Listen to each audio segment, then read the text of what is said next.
7, 6, 5, 4, 3, 2. We got it. The Russian government has engaged in espionage against Americans. They have hacked American websites, American accounts of private people, of institutions. Then they have given that information to WikiLeaks for the purpose of putting it on the internet.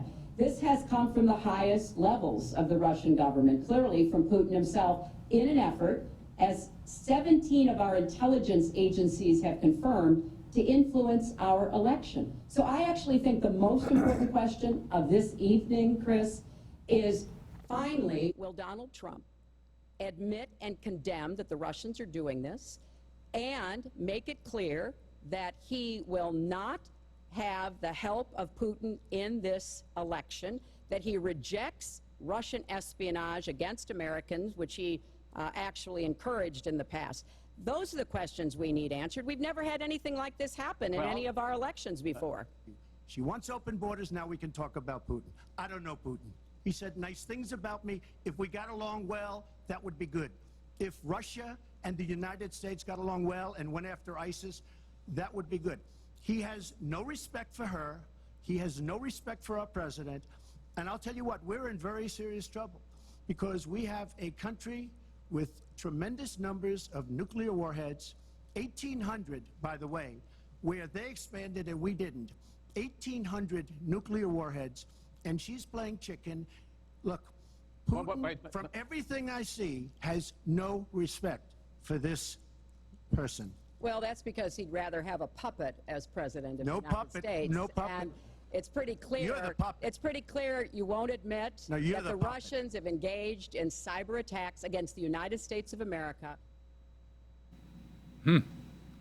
Welcome to the Gilchrist Experience. I just wanted to review what happened in 2016. As you well know, I've been saying that Donald Trump was a puppet, but I gave him a different name. It wasn't very nice, but we all know, I mean, Leroy I have to convince that the Russians were involved, but no, it's come to the realization that they're involved now. You can see what this nut, that was 4 years ago. Now you see what this nut has done in the last 4 years. All right? Now, with this this disease that's spread throughout the planet, we have Dr. Bowles on Skype. But before we introduce Dr. Bowles, I want to run the second video so we can see what this nut is doing today. I just want to play the first one to review and remind everybody that Hillary told us that he was Putin's puppet. You heard it for yourself. Yep. All right, I got the videotape. Right, Leroy? Submit. Now, submit. the Russians are involved. Now, we just, well, let's roll, we'll update ourselves. Roll number 2, this is today. This is the nut today. Roll number 2 for me. Joe Biden is also owned by the radical globalists, the wealthy donors, the big money special interests who shipped away your jobs, shut down your factories, threw open your borders. The U.S. president attacked his usual targets, including the Democrats, the media, and China. Susan Ormiston is in Sanford, Florida tonight. Donald Trump, confident he's a COVID super survivor, came roaring back to the campaign. That's a lot of people. Trailing Joe Biden in national polls, he's desperate to recast his political fortunes with just 3 weeks to go. After 10 days confined to the White House, Trump says he's no longer infectious and claims he may be immune for life, an unproven assertion according to many doctors. Now they say I'm immune. I feel so powerful. I'll walk into that audience. I'll walk in there. I'll kiss everyone in that audience. I'll kiss the guys and the beautiful women and everybody. I'll just give you a big fat kiss. But for supporters, Trump's recovery from COVID is one more reason to worship this president. Fake news. Fake news. It's not fake, but it's overinflated. Overinflated for sure. I think that's the benefit of American medicine being unleashed and depoliticized. I mean, we would be over this by now if they would let doctors be doctors. Mark Incasiato didn't vote last time, but it's Trump all the way in 2020. I'm going to support him 100% in everything he's doing. And what do you think of his recovery from COVID? It's amazing. It's amazing. And my mother's sick right now with COVID, so she was here in 2016, so she's set to go and enjoy yourself and have fun. Donald Trump is planning a rally each day this week to make up for lost time and try to rebuild energy, as millions of Americans have already voted. Trump's team chose Central Florida for a first rally because it's a state he has to win on any path to the White House. Florida often turns on just 1% margins and is considered razor close by both teams. Republican strategists are worried Trump's bruising debate performance and his COVID diagnosis widen the gap with Joe Biden. But they argue Trump was down at this point in 2016 before a late shift crowned him the winner. Trump's a clutch candidate, and if the polls hold, he's got a lot of political ground to make up. But this feels like a restart of the election campaign for the Republicans. He likes momentum. That's what he's after. And the difference between these rallies and Joe Biden's is quite stark. Susan Ormiston, CBC News in Sanford, Florida. Now, Joe Biden also held a campaign rally today in Ohio, aggressively attacking Trump's priorities and handling of the pandemic. It's estimated that if we just wore these masks nationally, we'd save over 100,000 lives between now and the end of the year. The longer Donald Trump is president, the more reckless he seems to get. Rust Belt states like Ohio heavily supported Donald Trump last time, but polls in many now show Biden either leading or running neck and neck with Trump.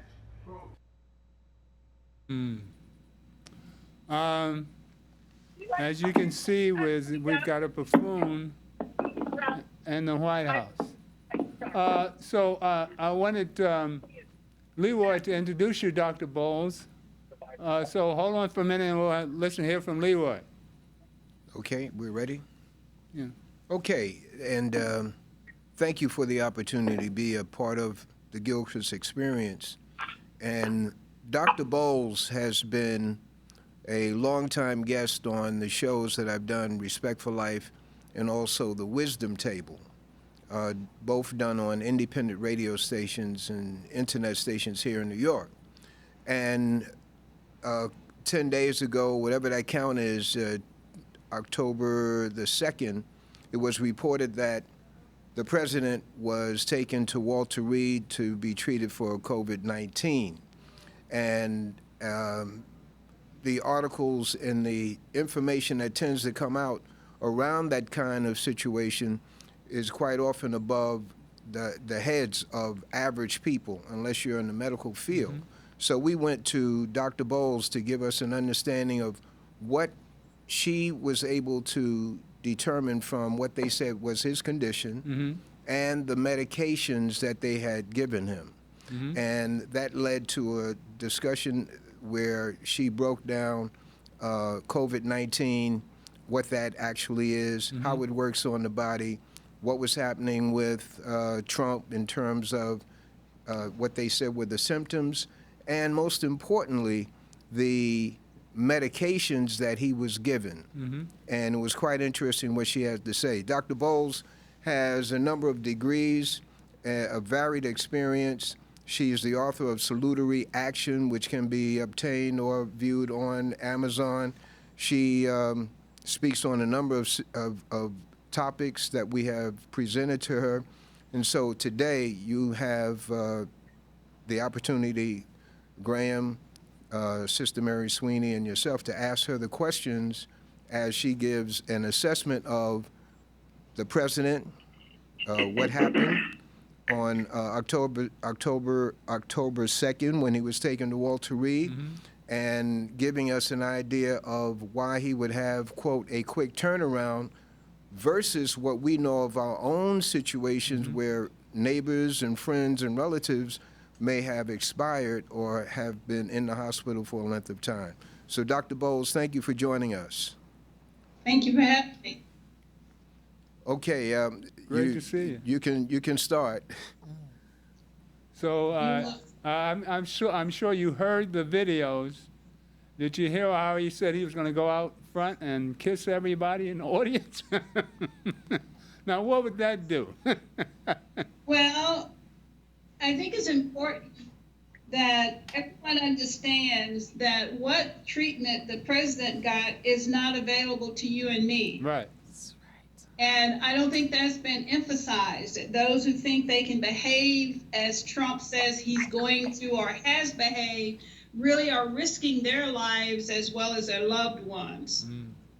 If he were to go out and kiss everyone in the audience, his potential for spreading the virus is like anybody else's. And what would happen to those receiving the kiss would depend on their immunity. So there is no magic here. There's no special privilege, with the exception of how medicine is administered in the United States. What would you describe some of these medicines he received? I mean, he said, what the most important thing that I've heard from your interviews, it was the antibodies, which Mary Sweeting said that she was tested and she has these antibodies. So what our mission today is to gather up what we should be doing with these antibodies, how we should open up, like you suggested, a blood bank, but a bank where we can deposit these antibodies and give these, administer to our people that are sick. Since we don't recognize, there's no recommended dosage of anything besides taking aspirin and go home. I don't know what they're recommending. Give us an idea of what medicines we should be collecting. Well, first of all, I would like to say that the American people are at a distinct disadvantage in that the FDA, or Food Drug Administration, has a partnership with Mayo Clinic, which in turn has partnerships with various blood banks across the nation. And they have, since late February, been taking what they're calling antibody, well, it is the antibodies. People who've been infected, who are going in, donating antibodies. I don't know if they were being paid or not, but their serum has been collected since February. So you're talking, 8 months ago. This FDA partnership with Mayo Clinic are running clinical trials. They have over 20,000 people which have shown a response to passive immunity. And that's what passive immunity is, when you get someone else's antibody against some kind of organism that you are not fighting adequately. So what they did for Donald Trump is take this information and put it under a name, I guess they call it Regeneron, and they gave him someone else's antibodies against the virus. And what this means is the antibodies from a person who has had the infection go to work immediately. So the virus that Donald Trump would have contracted may not have had a chance to fully infect him, because the passive antibodies were injected quickly. And I don't know how many doses he had, but if the virus never replicates in your body, because there's 3 points, it attaches, it invades, and it replicates. If you can stop it before it replicates, then you essentially never suffer the consequences of a full-blown immunity. And that's why the antibodies give you passive immunity. You didn't have to experience the disease in order to have antibodies fight the disease. So to answer the question about everyday person, unless you were included in that particular private partnership, you're ignorant. You don't know what to do. Even if you have antibodies and the question comes up, where do I go to donate my antibodies? Unless you were part of that private partnership, you have nowhere to go. The everyday citizen was not given privy to the information that the FDA, which is a federal establishment, means taxpayer money, entered into a private partnership, and this information was not shared with the general population. So to answer your question, if I have antibodies or you have antibodies, where do you go to have it collectively saved so you can save your grandmother, your uncle, your auntie, or a sick friend? The answer is you would have had to been part of this exclusive partnership that the FDA and Mayo Clinic and blood banks were cooperative in. It wasn't given out as everyday people information. Well, but the information they got from it is what they used to rapidly treat Donald Trump. Well, as since we know the secret to all this, we have Mary Sweeney there, who has affiliation with the Bahamas, and we're willing to introduce these ideas to a test group. I don't know. Between you and Mary, I think there should be some coordination where we can get this information out, and also to our community of Harlem, so we can have these collective banks. So we since we have the knowledge and we know they're not going to do anything for us, we do it for ourselves, as we always have to. What do you think of that? We need to take some culpability, because this method is not new. Okay. It's over 100 years old. Okay. In fact, in 1918, during the flu, Spanish flu as they called it, this method was used to help stop the sickness during that time. So you and I spoke briefly about history. If we are good students of history and we make it applied and not entertaining, this information is well known. Okay. In April of this year, I wrote a letter to administrations in this city, and I made a request that since the state of Louisiana was making a great appeal to get out and test particularly vulnerable populations, primarily Black Americans, I asked the mayor to include in the package a screening for the antibodies so that the, quote, vulnerable population could be self-sufficient by having a directory of who can I call. If I'm sick, can I call my friend down the street and say, hey, look, you're in the directory as having antibodies, can you donate some serum? Right. And I was told, because the mayor consulted Region 6 medical director, that person didn't think that was reasonable, and he thought it was unnecessary. And therefore, what was that organization that you mentioned? I didn't hear that clearly. Organization. The city of New York. It's the Food and Drug Administration, the FDA, the same people who put a stamp on your steak, who put a stamp on your chicken, who closes restaurants if there's a contagion. That same public service entity went into a private partnership. And the partnership is with Mayo Clinic and blood banks across the nation. All right. Dr. Bowles, the point is, you said that this information regarding the Mayo Clinic is, it goes back to February of this year, which would tell us that if they started collecting it in February of 2020, it had already, quote, been tested or tried out prior to that, prior to them having a broader collection of the serum. I'm chuckling because, brother, it is continuously in use.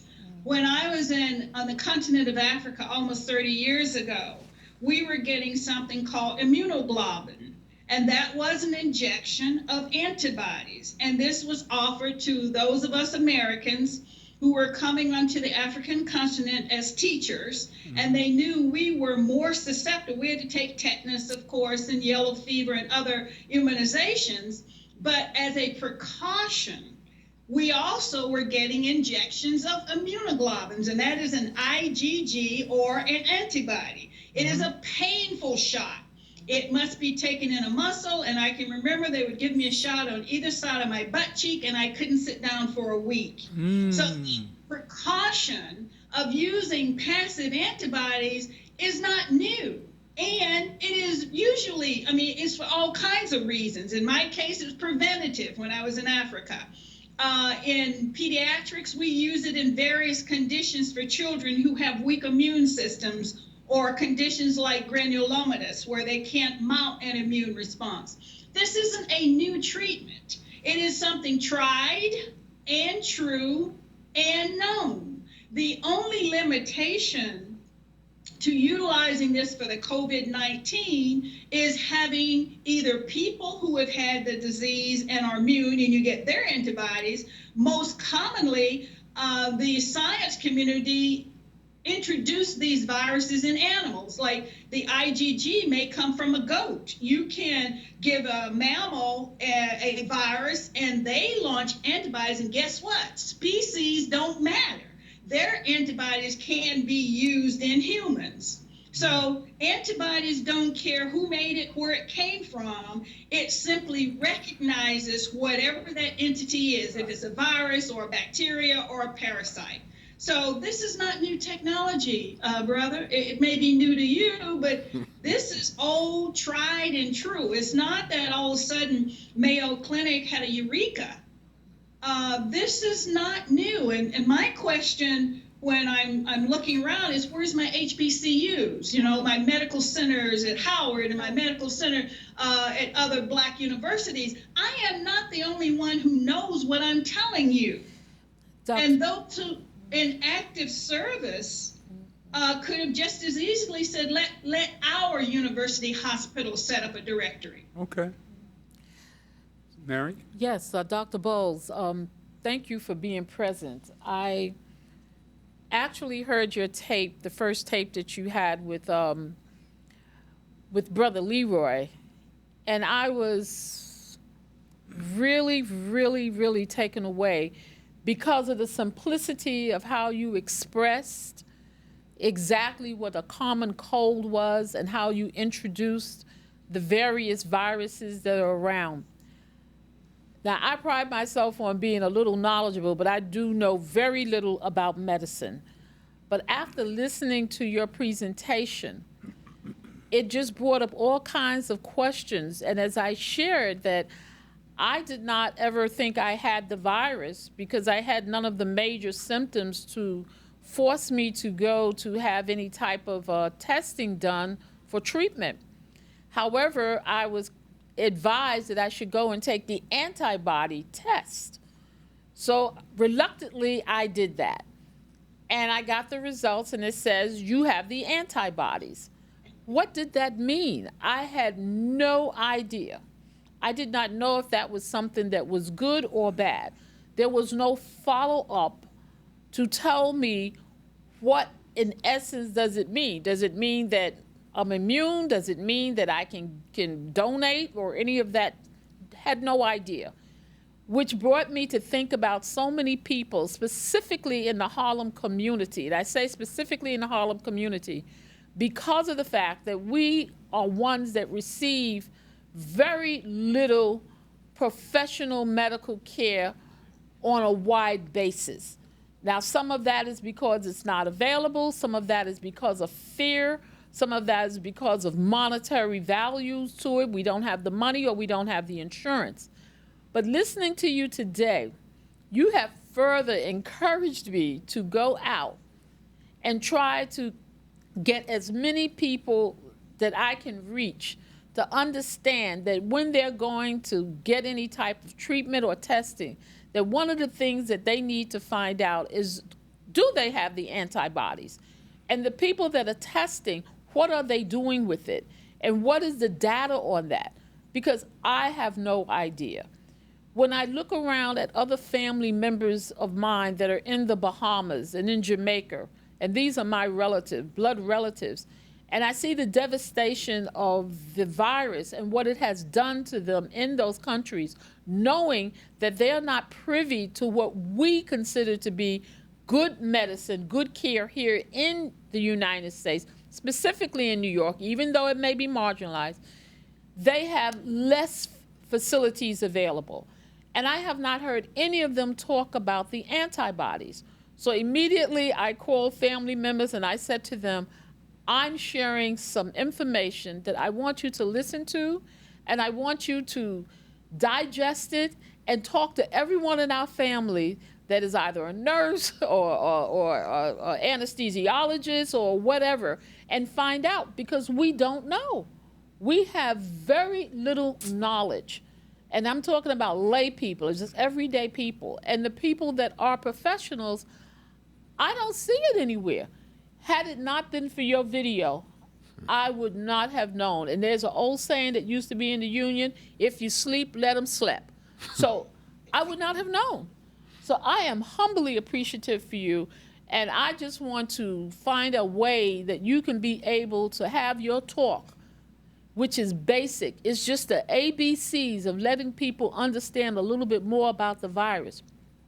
And as far as our leadership is concerned, I am totally taken back with the highest ranking leader for this country. I find that words that I would describe him as being selfish, totally selfish, in that everything that we're being taught, and I'm referring to myself as a layperson, if someone you know have the virus, you are to isolate yourself. You are to quarantine yourself for 14 days. You're to follow the medicine, follow the advice. And again, it's very minimum what we're getting. Wear a mask, keep social distancing. That's not happening. So I'm saying, why is it that the leadership of this country, whether they be in medicine, whether they be in enforcement, and especially the administration that actually allows us to have the food, the federal advance for the federal administration, why aren't they promoting this? Is it because of the money? Is it because they just want to have a pill for us to take to pay for? Or is it because of population planned control? Genocide? Yes, it could be, because we don't know. I see President Trump as a Russian spy. He's done nothing but destroy everything that Obama accomplished. We know that he's done nothing but devastate and destroy this country. And I think it's by design between him and Putin. That's why I played the first part, to show that he's a puppet of the Russian government. And he owes Putin $500 billion, $500 million. Who knows how much in debt he is to Putin? And Putin has been giving him money since 2012. All right? I thought I'd throw that in there. Yes, well, I just would like to know, what is it? How do you feel from the grassroots level? How do we proceed?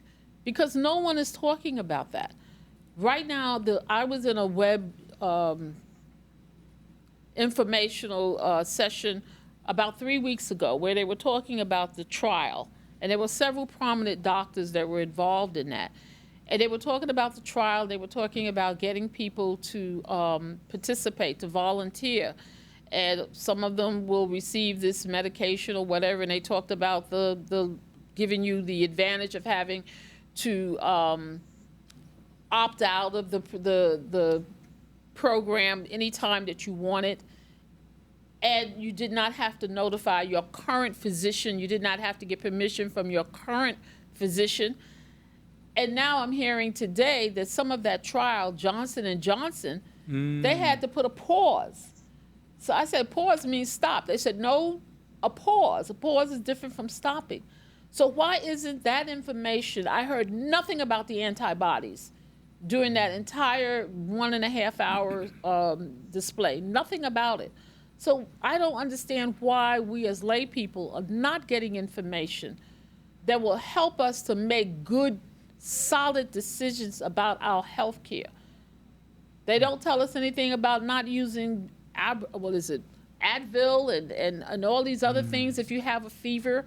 I'm hearing that. Someone sent me something last evening and said, notify people, do not take anything other than Tylenol if you have a fever. So I'm just saying, I'm pleading to the medical profession, especially for minority people. Get the message out there. Tell us so that we'll know what to do. We just don't know what to do. Dr. Bowles described this antibody as a mother's milk. Yes. Feeding our babies as mother's milk. What do you think of that, Dr. Bowles? The first, I mentioned that there was somebody got a Nobel Prize, which means money, $300,000+ for showing that you could get passive immunity. But Mother Nature has told us about passive immunity since the beginning of time. Breastfeeding gives a baby an advantage because the colostrum that is in all mammals' milk, I don't care if you're a whale or goat, a cow, a horse, or a female, you pass in that colostrum every antibody that your body has made. So consequently, a mother that breastfeeds her baby provides passive immunity to that baby. And since we've become modern and all types of things have been said to women to make them believe breastfeeding had some stigma, we have allowed our children to now develop with all kinds of learning disabilities and digestive problems and asthma and all kinds of allergic responses. Because this child that is not breastfed has to learn all of this immunity from the environment. The mother that breastfeeds is providing protection for every kind of thing she has been exposed to. So when you have a baby and you're taking that baby back into the environment where you live, you have provided a safeguard to that newborn whose immune system has not yet had time to develop. So immunity or passive immunity is not new. And that's one of the reasons that the scientists even thought about trying to get something from somebody and give it to someone else, because they see it in Mother Nature. Now, you asked several questions in your monologue, and one of which was, why does everyday people not know? If you're looking at someone in these United States who is of the minority group, the Black American, Black female, and many times second generation of other countries of color, there is a thumb on your head, if you like. If you have just spent, let's say, $400,000 on your education, and that's about what it takes for medical school and residency, and then you have to go and take these various certification tests and become a member of these organizations like the American Medical Association, a person who has indebted themselves to that degree is highly unlikely to do anything to jeopardize their recouping those monies. So I call it having a double-edged sword, that you go to these institutions, and by virtue of student loans and having indebtedness, you are gagged and tied. Right. That's why when I talk to young people, when they talk about Black Lives Matter and they're saying they're not going to get out there and march, and they say, Dr. Bowles, what do you suggest? I tell them we need a Black manifesto.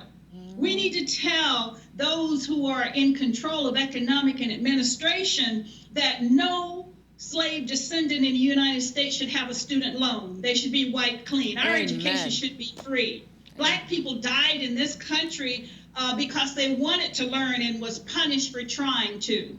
So no student loans for anyone who has an advanced degree in this country that is a slave descendant. Number two, no Black person should pay any taxes in these United States. We built this country. The economics that we see around us, the rich white Americans, were slave owners. Look at Georgetown University coming out saying, oh, we apologize and we benefited for enslavement. Dartmouth, they benefit from enslavement. Harvard, all of these universities that tout their big, look at me and what we've done is on the backs of slaves. So no Black American slave descendant, notice I'm being very specific, should have to pay income taxes in these United States. 13th Amendment should get rid of that slave indictment. Anybody who has gone through indictment is a property of that state. That is ridiculous. No human being is the property of a state. But to answer your question about lay people, the medical establishment is very institutionally prejudiced. I shared with Brother Leroy recently, they're on the cover of one of the medical magazines I received. It's called Internal Medicine. It said the renal specialist, nephrologist will no longer modify a particular measurement for kidney function. It's called EGFR. And what that front page declaration administration was saying that traditionally here in the United States, when a black person had their kidney function tested, the information was diluted. You heard me, diluted. So just for ballpark, if I say I measure something, your EGFR, and to keep it simple, that number is 10. Mm-hmm. And when that number is 10, every person gets some special treatment. They go on to a list to get a renal transplant. If you were black in these United States and that number came back as 10, the nephrologist would report an 8 universally. And you say, why were you dropping the number down? They said, black people tolerate higher EFGRs, so we are just modifying. But if you look around, that's not true. The highest number of people on dialysis are black. That's right. The highest number of people who have stroke because of hypertension associated with renal disease are black. So in 2020, finally, someone had enough guts to say, we're going to stop this practice because being black is not a scientific relevant marker to change what we can measure in a scientific evaluation. So if you didn't know that I am black, you treat me. But knowing I'm black, you make me wait 2 more years. So they delay treatment. That's what's going on in America. Systemic racism. I'm not making this up. No, I know. She's telling you. This has been going on for a long time. Oh, I know. I forgot. I read an actual article, and it said, for decades, the renal community nephrologists have been reducing the EGFR of black people such that the intervention time was elongated. So if you were giving someone else a certain kind of treatment based on a number, it was delayed. That same treatment was delayed if you were black. That's what it meant. Systemic racism. We have the co-host, Graham Weatherspoon, on the phone, since we couldn't bring him in the studio. I'm sure he has quite a few questions. All right, go ahead, Graham. Yes, good afternoon, Doctor. I'm so pleased to hear you today. The relevancy of history and knowing the past is critical to our existence today. So I applaud you in that. Yes. The problem with our community is that the hospitals are generally maintained by the municipality. I'm a blood donor and have been for years. I have donated serum over the years, but I don't know where that blood is going to benefit whomever. In this crisis where our people are being so greatly affected, how can we gather these serums and be sure that it stays within the black community? And on the back end, you mentioned the cost of education. And I want to give the people this. They can go back and look at it to get the information on the video. A friend of mine sent me this information from California for potential black medical students. And I'm going to read it as she gave it to me. Any student wishing to study medicine, tell such students to apply to the Langone Medical Center College of Medicine at the New York University. It is totally free. What? We're talking about $400,000 in student fees, as in $0. The school has. When did you find out about this, Graham? I'm reading it to you. I just got this. I just got back in town. The school has $600 million of unclaimed money for scholarships. What? Please forward it to every platform. If it is a black female, there are even more perks. That New York University School of Medicine, 550 Fifth Avenue, New York, 10016. And I'll give you the phone number. Mount Sinai. 212. NYU. 263. NYU. 5290. That's the Office of Administration and the Graduate Medical Education. 263-5506. I'm continuing. The Sackler Institute of Graduate Biomedical Services for medical and PhD programs. 212-263-5648. And email is Sackler, S-A-C-K-L-E-R, info@nyulangone.org. The postdoctoral training, 646-501-4130. This is available now. Well, we know that medical practices are biased. And I go back to my question, how can we secure the serum so that it stays in the community to be of a benefit to the people who are being neglected by the medical system? Doc? Okay, I mean, you notice I'm coming forward. I'm so excited. 2 points I'd like to make, and certainly thank you so much for providing that information. I know Georgetown has a compensatory program for slave descendants, but theirs are relegated to certain states, either Virginia or Washington, D.C. And Dartmouth, I know, has a similar program, but it has Native Americans as primary, and I don't know the details of their secondary.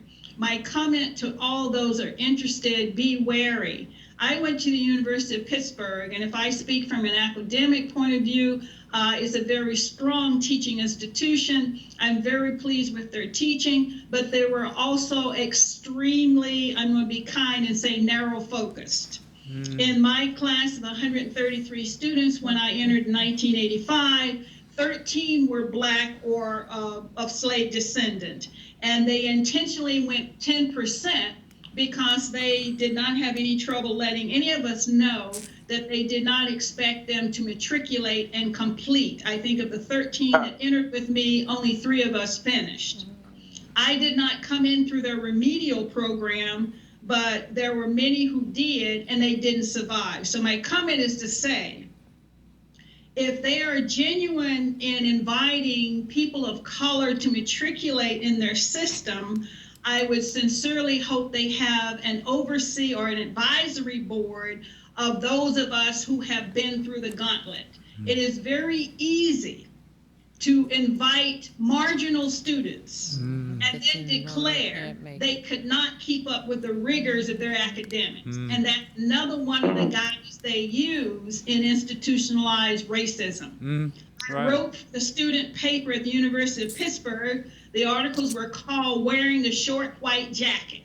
And I was documenting how this silent prejudice behavior were inviting Black students, but ceremoniously they couldn't matriculate because of the rigors of the academic and the lack of support for the environment they were coming from. So in these kinds of what sounds like very meritorious systems, we need to have some investment, my Black brothers and sisters. We need to ask to have an advisory board or consulting board to investigate how real is this declaration. Is it for show? Is it for real? Very interesting. Graham, you're going to have to come in next week and we go deeper into that one.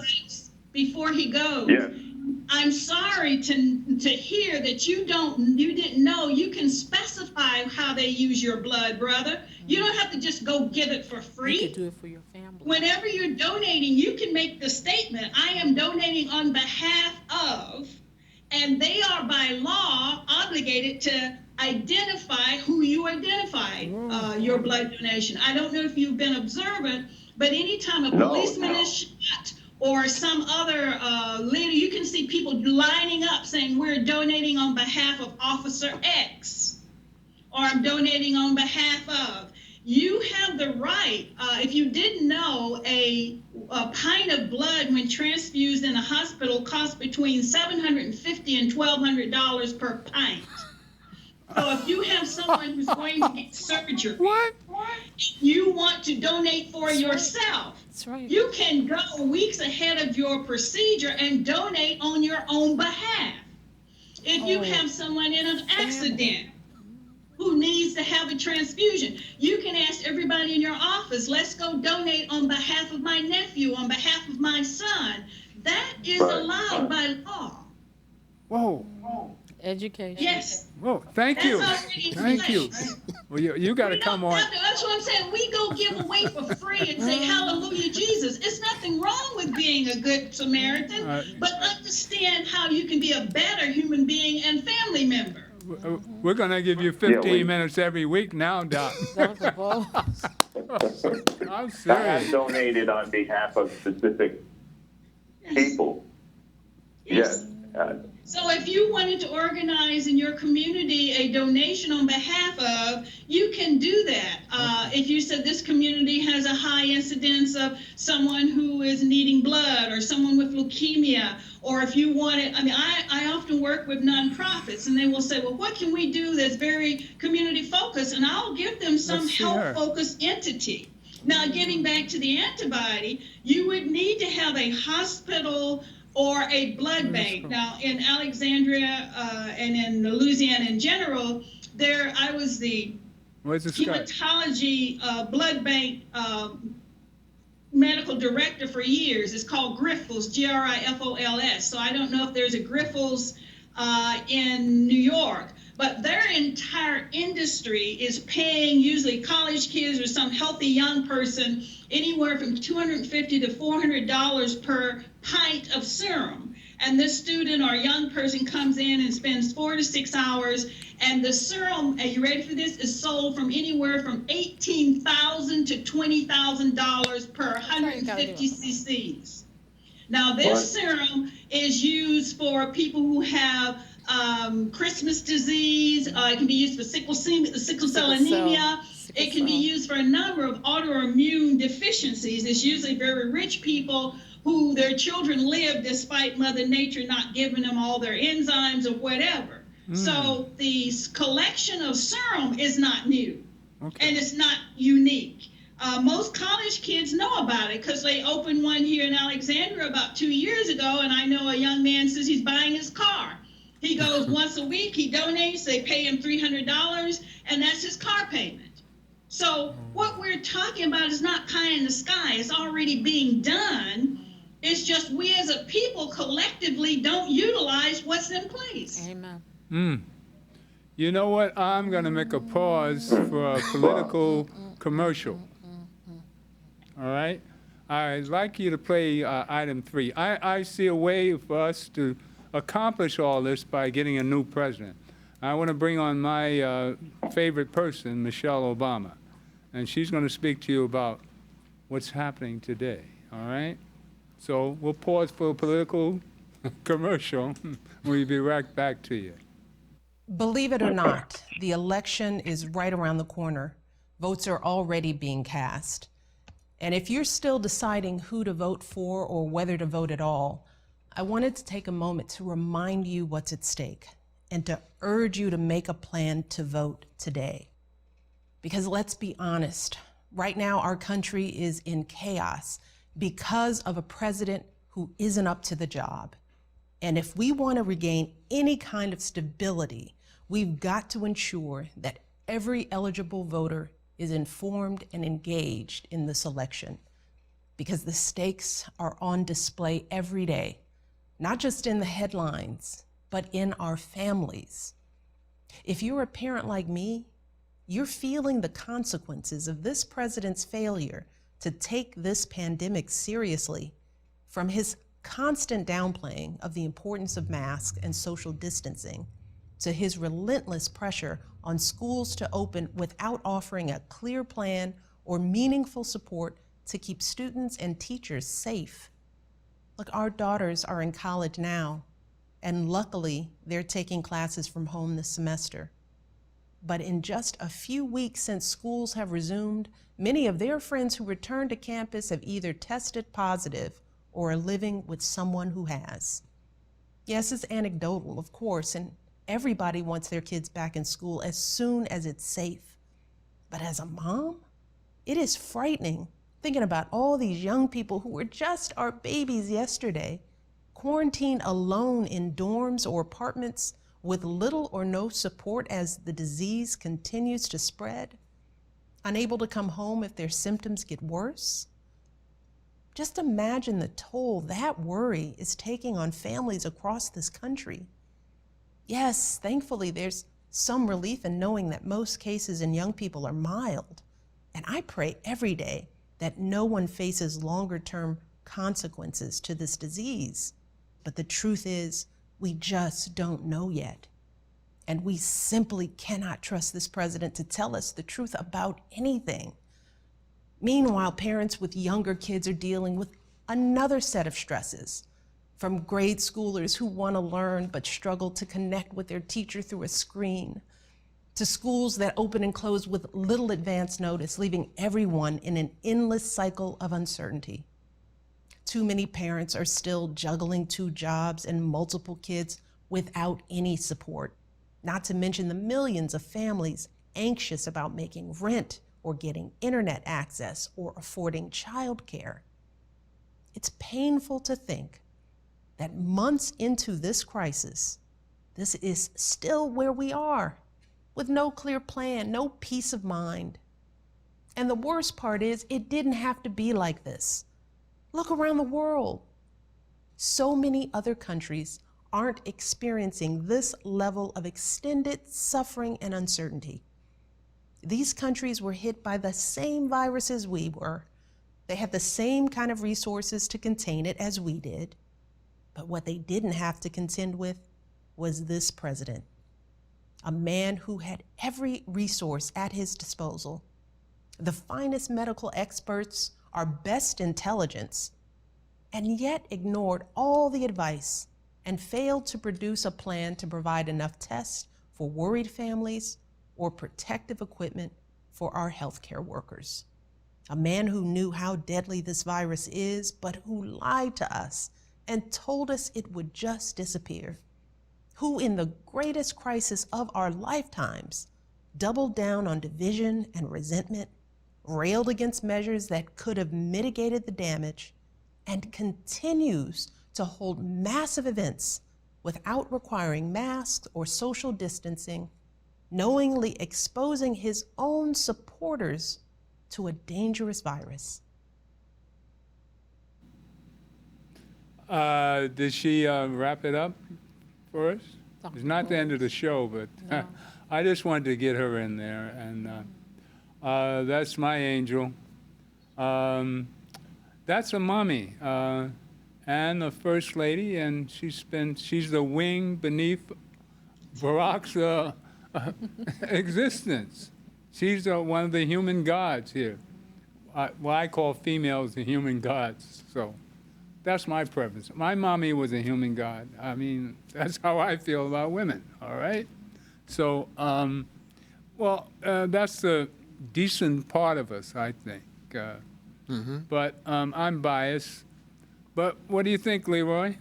I think that Michelle Obama is, I don't know how often she's a natural. Okay. And in terms of running campaigns, I don't know how much we're listened to. I'm talking about as advisors in these people, whether it's a black politician or a Caucasian politician. I don't know how much we're listened to in terms of giving advice, but she definitely is convincing. And I think also we should draw attention to our ancestors who have paid a heavy price, Amen. like Fannie Lou Hamer. Amen. And the current generation doesn't know about Fannie Lou. All right. And what they can do is go to YouTube and put Fannie Lou Hamer in Gil Noble's show and get her testimony as to what she had to go through in Mississippi. And coming right back to what we're dealing with Dr. Bowles giving testimony, information. She already said that there are folks who know what she knows, but they're not going to jeopardize their loans and that sort of thing to get the information to us. So this program, the Gilchrist Experience, is a major blow as a cable show. and the people who watch it, the people who watch this show, I see them every week on 125th Really? Street. Good. The information that she's given, and wrapping it up, Dr. Bowles, if she's still there, the question that Graham Witherspoon had asked, how do we go about securing a serum that we would give with the antibodies? Do we do that through a municipal hospital? Do we have our relatives go and petition the Morehouse, Howard University, and the other black colleges to have a depository for this serum? That's the question that I think is still on the floor. Doc, you have 2 minutes before we go off the air. All right, thank you so much for the opportunity. There was a question asked earlier about why we didn't know about it. Regeneron is what they call the antibody that they gave Donald Trump. Right. It's just a cocktail of various immunoglobulins, and its intent to give it a pharmaceutical name is exactly as you would suggest. It's for money. Right. What do we need to do? Blood banks, plasmapheresis centers are already set up to do what is necessary to draw the compensatory antibody serum. So we have the facilities. We do not have the administrative accumulation. So to answer your question, if Johns Hopkins wanted to, they could. If Howard University Medical Department wanted to, they are capable. The administration, they know what I know. Tuskegee knows. So I don't know if it's talking to your local administrators in your city or the academic administrators, but Black Americans have both the know-how, the facilitation, and the institutions. Well,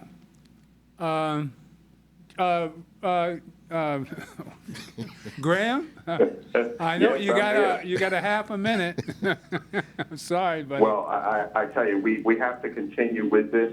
Okay. And I'd like the doctor, the next time she comes back, to speak of the importance of breastfeeding and nutrition. Right, exactly. With regard to our people as a basis for their immune system and the food that we are eating. All right. Well, Well, Dr. Bowles, I just want to say once again, I am humbly appreciative of you, and I am going to do everything I possibly can to spread the word. I have 3 children, and they were all breastfed because that was what was instilled in me as a young woman growing up, was to breastfeed. Yes. And I have instilled that in my grandchildren, and their children are being breastfed. So I don't know if it's a conspiracy that we're just not following, but I will be calling upon you to spread your message into other countries. To the Manhattan audience, I have the Manhattan audience. Power to the people. God bless.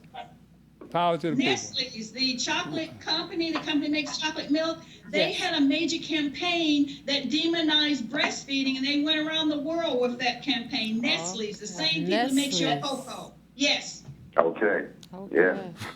Well, thank you so much. This has been very informative, and I'm so appreciative of all the concern. But this is what we're supposed to be doing.